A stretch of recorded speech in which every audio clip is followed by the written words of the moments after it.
Good evening. Let us start today's session.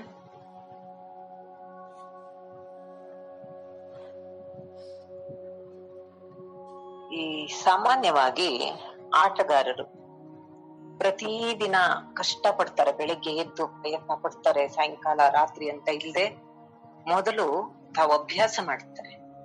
ನಿಜವಾದ ಸ್ಟೇಡಿಯಂನಲ್ಲಿ ಆಡೋಕ್ ಮೊದಲು ಪ್ರತಿದಿನ ತಾವು ಸಾಧನೆ ಮಾಡ್ತಾರೆ. ಒಂದು ದಿನವೂ ಬಿಡದೆ ಮಾಡ್ತಾರೆ. ಅವರು ಆಟ ಸ್ಟೇಡಿಯಂನಲ್ಲಿ ಎಷ್ಟು ಆಡ್ತಾರೋ ಅದಕ್ಕಿಂತ ಹೆಚ್ಚಿಗೆ ಹೊರಗಡೆ ಪ್ರಯತ್ನ ಪಡ್ತಾರೆ. ಯಾಕೆ ಹಾಗೆ ಮಾಡ್ತಾರೆ?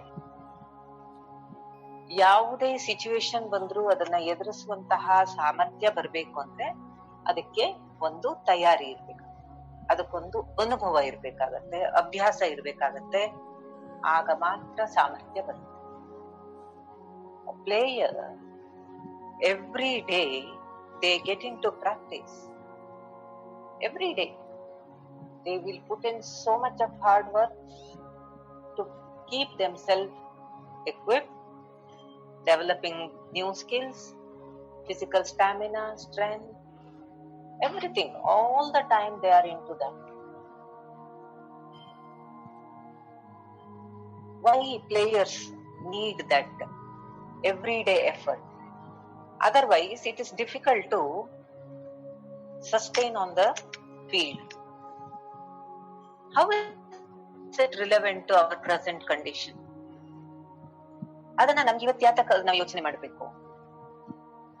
ತುಂಬಾ ಜನನ್ ಕೇಳಿರ್ಬಹುದು ನೀವು, ಹರಕೆ ಹೊತ್ಕೊಂಡಿದ್ದೆ, ತಿರುಪತಿ ಬೆಟ್ಟ ಹತ್ತದೆ, ಬಹಳ ಕಷ್ಟ ಆಯ್ತು ಆದ್ರೂ ಬಿಡ್ಲಿಲ್ಲ, ಹತ್ತದೆ ತಿರುಪತಿ ಬೆಟ್ಟ.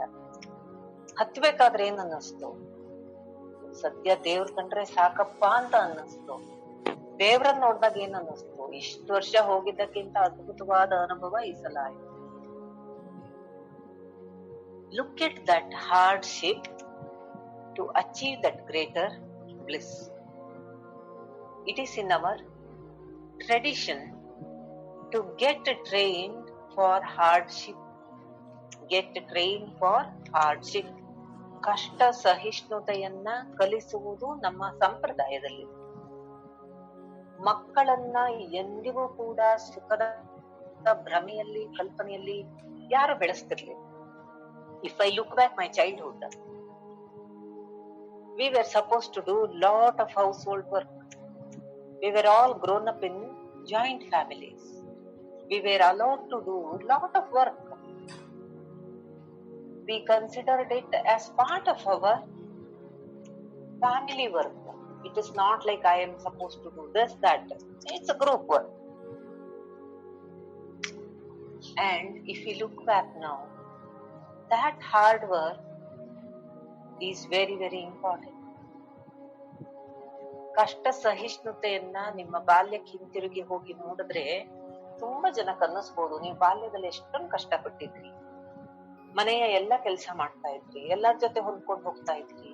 ಈಗಿನ ಮಕ್ಕಳಿಗೆ ಸಿಕ್ಕುವಂತಹ ಯಾವ ಮುದ್ದು, ಕಂಫರ್ಟು, ಯಾವ ಅನುಕೂಲಗಳು ಅವಾಗಿರ್ಲಿಲ್ಲ. ಆದ್ರೆ ಮನಸ್ಸಿನಲ್ಲಿ ಒಂದು ತಾಕತ್ತು. ನಮ್ಗೆ ಟೀಚರ್ ಬೈದ್ರೆ ಅವಮಾನ ಅನ್ನಿಸ್ತಿರ್ಲಿಲ್ಲ, ಅಪ್ಪ ಅಮ್ಮ ಬೈದ್ರೆ ಎರಡೇಟ್ ಹಾಕಿದ್ರೆ ಬೇಜಾರಾಗ್ತಿರ್ಲಿಲ್ಲ. ಅಥವಾ ಫ್ರೆಂಡ್ಸ್ ಜೊತೆಲೋ, ಕಸಿನ್ಸ್ ಜೊತೆಲೋ, ಅಕ್ಕ ತಂಗಿ, ಅಣ್ಣ ತಮ್ಮಂದ್ರ ಜೊತೆಲೋ ಆರ್ಗ್ಯುಮೆಂಟ್ಸ್, ಫೈಟ್ಸ್, ಲವ್, ಕೇರ್ ಎಲ್ಲದ್ರ ಜೊತೆಲಿ. It is all training to take care of our future. What is important is there will be some free space in everyone's life. During that free space, we must learn to equip ourselves to manage the challenging time.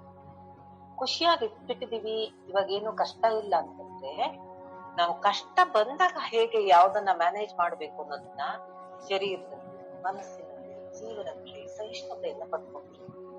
ಹೇಳ್ದಾಗೇನೆ ಆಗ joint family ಅಂತಂದ್ರೆ ಇನ್ನೊಬ್ಬರ ಜೊತೆ ಹೊಂದ್ಕೊಳ್ಳೋದು, ತನಗೆ ಸಿಗ್ಬೇಕು ಅನ್ಕೊಂಡಿದ್ದು ಸಿಗದೆ ಇದ್ರು ಹೇಗೆ ನಿಭಾಯಿಸೋದು, ಇದೆಲ್ಲವೂ ಕೂಡ ಒಬ್ಬ ಆಟಗಾರ ತನ್ನನ್ನ ತಾನು ತಯಾರು ಮಾಡ್ಕೊಂಡ ಹಾಗೆ. ಅಂದ್ರೆ ನಾವು ಒಂದು ಕಂಡ್ಯೂಸಿವ್ ಎನ್ವೈರನ್ಮೆಂಟ್, ಒಂದು ಪ್ರೀತಿಯ ವಾತಾವರಣದಲ್ಲಿ ನೋವು, ನಿರಾಸೆ, ದುಃಖ, ಅವಮಾನ, ರಿಜೆಕ್ಷನ್ಸ್ ಇದೆಲ್ಲ ಕಲಿಬೇಕು.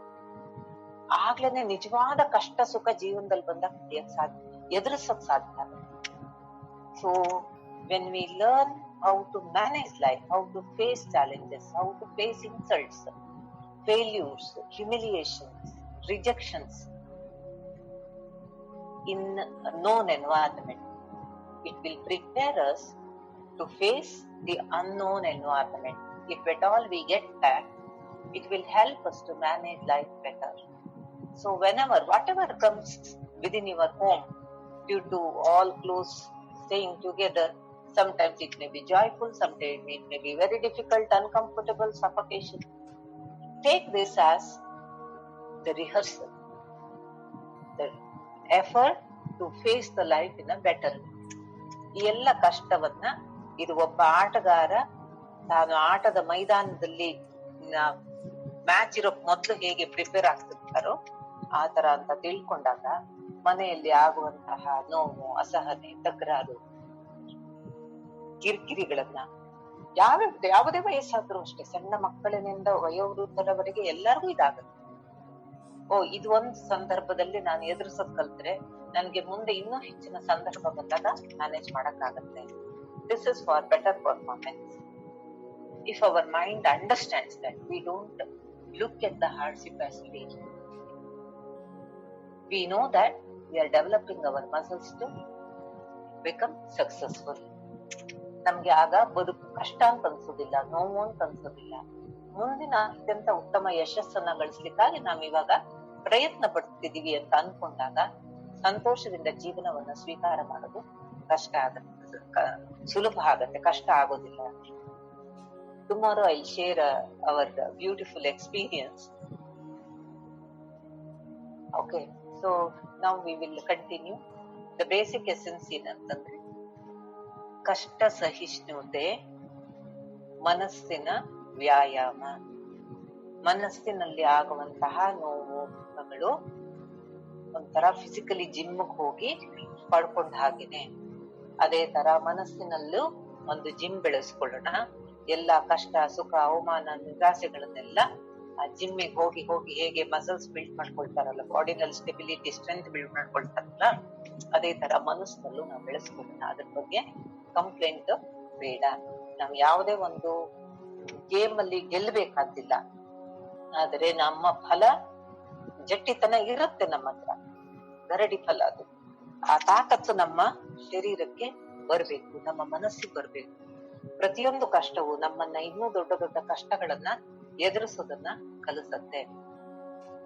ಹಾಗಾಗಿ ಯಾವುದು ಜೀವನದಲ್ಲಿ ಬಂದ್ರು ಅದನ್ನ ಸಂತೋಷದಿಂದ ಸ್ವೀಕಾರ ಮಾಡಿ, ಪಾಲಿಗೆ ಬಂದಿದ್ದು ಪಂಚಾಮೃತ ಅಂತ ಆ ಅಮೃತದ ಸದೃಶ್ಯವಾಗಿ ನಾವು ತಗೊಂಡಾಗ ಬದುಕು ಸಹನೀಯ ಆಗುತ್ತೆ, ಬದುಕು ಚೆನ್ನಾಗಿದೆ ಅಂತ. ಕಷ್ಟಕ್ಕಿಂತ ನಾವು ದೊಡ್ಡವರಾಗ್ಬೇಕು, ಕಷ್ಟ ನಮ್ಗಿಂತ ಎಂದೂ ದೊಡ್ಡದಾಗಬಾರ್ದು, ಕಷ್ಟಕ್ಕಿಂತ ನಾವು ದೊಡ್ಡವರಾಗ್ಬೇಕು. We should grow in such a way the difficulty should become very small. We should grow much bigger than the problems. Bring that into your mind, then life becomes so simple and beautiful.